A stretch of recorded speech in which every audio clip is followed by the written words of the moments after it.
గొప్ప కవి, నిర్మలమైనటువంటి కవిత్వం ఉంటుంది. ఆయన కవిత్వంలో కూడా మనందరం చదివాం. ఒక సామాన్యమైన చూపు ఉంటుంది సమాజం పట్ల. సామాన్యులు చూసి ఒక తాత్విక చింతనతో, సామాన్యుని ఆలోచనతో కవిత్వాన్ని ఎట్లా మలచాలో తెలిసి ఆ చూపు ఒక వేరే ఉంటుంది. రాజేశ్వరరావు యొక్క కవిత్వపు వస్తువు పట్ల ఎన్నుకోవడం, వస్తువును నిర్మించడం, కవిత్వం చేయడం, వస్తువు పట్ల నిర్మాణం, అది ఒక కామన్ పీపుల్కు ఒక పల్లె హృదయానికి ఒక కల్మషం కానీ పల్లె యొక్క నిర్మలమైన హృదయం ఎట్లా ఉంటుందో రాజేశ్వరరావు కలం కూడా అట్లా ఉంటుంది. ఆయన ఏ పుస్తకాన్ని మనం పరిశీలించినా రాజేశ్వరరావు చూస్తే నిర్మలంగా సామాన్యంగా కనబడుతుంది, కానీ ఆయన కవిత్వం బాగా లోతుగా ఉంటుంది. ఆ కవిత్వంలో ఒక చింతన ఉంటుంది. అదేం చింతన? సామాజిక చింతన ఉంటుంది, ఒక ఆధ్యాత్మిక చింతన కూడా మనకు లోతుల్లో చూస్తే కనబడుతుంది. ఒక ఆత్మిక సౌందర్యం ఉంటుంది, ఒక నిర్మలమైన హృదయం ఉంటుంది, ఒక పల్లెకు సంబంధించినటువంటి భాష ఉంటుంది. ఒక ఆయన చూసే దృక్పథాన్ని కానీ, ఆయన పట్టుకున్న తీరును కానీ, ఆయన కవిత్వం చేసిన తీరును కానీ, ఆ పత్రికలో పంపే తీరు కానీ, అవి అక్షర తీరు కానీ, ఒక ప్రత్యేకత నిండినటువంటి పుస్తకం రాజేశ్వరరావు గారి కవిత్వం. రాజేశ్వరరావు ఉపాధ్యాయుడు. ఆయన ఆ ఉపాధ్యాయ వృత్తికి సంబంధించిన కవితలే కానీ సమాజంలో ఉన్నటువంటి అన్ని రకాల విషయాలను, అన్ని రకాల వాటిని పరిశీలించే దృక్పథాన్ని చాలా పురుగు పట్టుకొని రాసినటువంటి తీరు చాలా ఉంది. ఆ తీరుకు ఆయన ఉన్న కేంద్రం కూడా ఒక భావస్వరంగా పనిచేస్తుంది. ఎందుకంటే లక్షపేటలో ఉంటారు. లక్షపేటలో సాహితీ సవర్తి ఉంటుంది. అక్కడ రవిలో ఉన్నాడు, గొప్పవాడు రవిలో ఉన్నాడు. వీళ్ళందరూ నిజానికి కవిగా రాయడం ఒకటి, ఆలోచించడం ఒకటి, దాన్ని కవిత్వంగా మలచడం ఒకటి, సామాన్య దృక్పథం ఒకటి. ఆయన నిలబడ్డ కార్యక్షేత్రం కూడా ఒకటి ఉంటుంది. ఆ నిలబడ్డ కార్యక్షేత్రం కూడా కవికి ఒక పైన ఒక పనిచేస్తుంది, యాక్టివేట్ అయింది, ఒక తంత్రిగా పనిచేస్తుంది. అది ఆయన ఉన్న ఊరు లక్షపేట. అక్కడ ఉన్న కవిత్వ వాతావరణం, అక్కడ ఉన్న సాహిత్య వాతావరణం ఆయన కవిగా ఎదగడానికి బాగా ఉపయోగపడిందని నేను అనుకుంటున్నాను. నిజమైతే కావచ్చు. ఎందుకంటే ఆ కవిత్వ వాతావరణాన్ని ఆయన నిర్మించిన తీరును క్రమక్రమంగా పుస్తకాలు నిర్వహించే తీరు చూస్తే ఆయన సమాజం పట్ల, దేశం పట్ల, మనుషుల పట్ల, వృత్తి పట్ల, వైవిధ్యమైనటువంటి చూపు పట్ల ఒక పసి హృదయానికి ఎట్లా ఉంటుందో అట్లాంటి హృదయాన్ని ఉన్నటువంటి కవిత్వం అతను నిర్వహించారు. ఈ కవిత్వాన్ని పరిశీలించడానికి నేను పోవడం జరుగుతుంది. నాకు బాగా నచ్చిన కవిత మీ అందరికీ పూర్తిగా చదివిస్తామని అనుకుంటున్నాను. అదేంటంటే ఆ కవిత చదువుతుంటే మన దృష్టి అంతా మళ్ళీ అక్కడ దృశ్యమానం అయిపోతుంది. మన కళ్ళల్లో అంకుశమ్మ హోటల్ కనబడుతుంది. అంకుశమ్మ హోటల్ వాళ్ళ ఊరు దండేపల్లి మండలంలోని ఒక ఊరు. ఏ ఊరు అంటే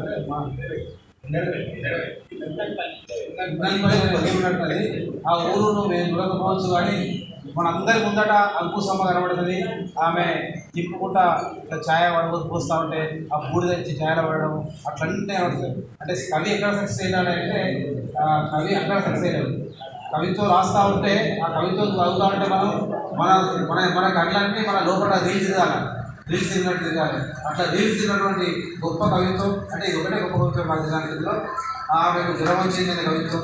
ఆ తర్వాత గిరిక, కళ్యాణాల చెట్టు, నువ్వు వెళ్ళాక కూడా, పసక తీర్థాలు కవిత్వం కూడా చాలా గొప్పగా ఉన్నది.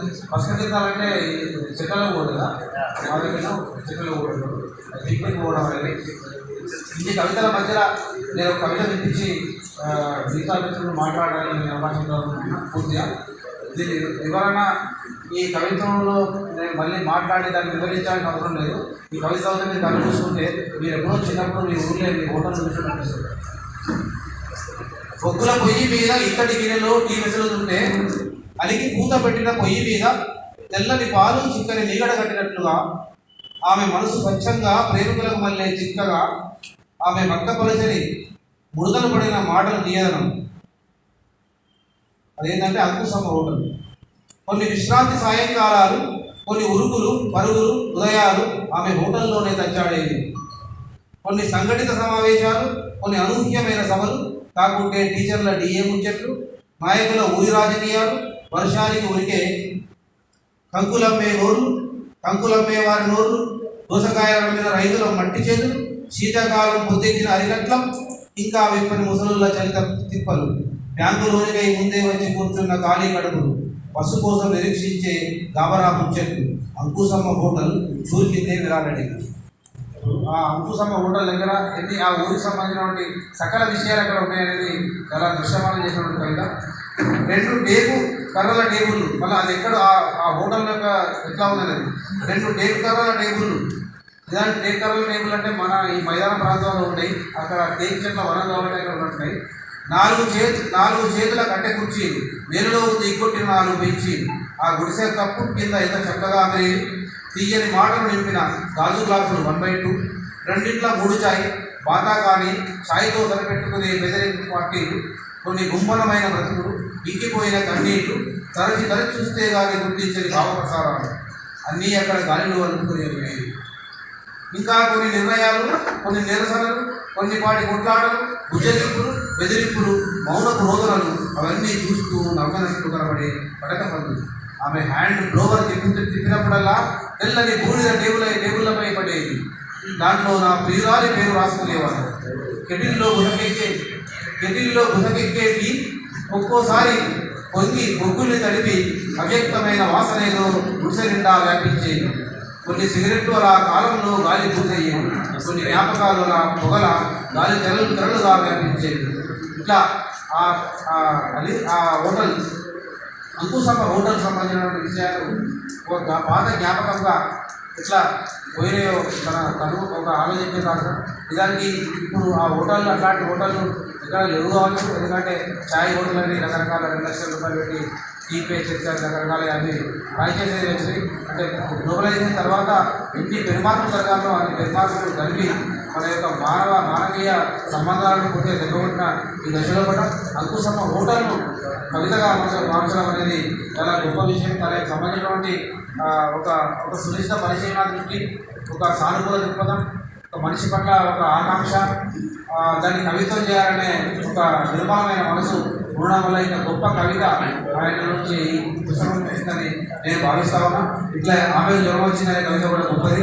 ఈ కవితలన్నింటినీ పెద్దలు సార్ గజేంద్ర రెడ్డి సార్ చెప్పింది కాబట్టి ఇంకా ఇలాంటి అద్భుతమైన కవిత్వం రాయడానికి, గొప్ప కవిత రచయితగా ఉండడానికి ఆయన యొక్క ఒక సానుకూల దృక్పథం, చూసే దృక్పథం, మనిషిని అధ్యయనం చేసే దృక్పథం, సమాజాన్ని చూసే వస్తువును ఒక ఎలాంటి అరమరికలు లేకుండా ఉన్నట్టుగా చూసి ఆలోచించి రాయడం అనేది ఒక నిరంతర ప్రక్రియగా ఆయన కనబడింది. అది అట్లాగే కొనసాగాలని నేను కోరుతూ ఇలాంటి అవకాశం ఇచ్చిన మిత్రులకు ధన్యవాదాలు చేస్తూ తీసుకున్నాను.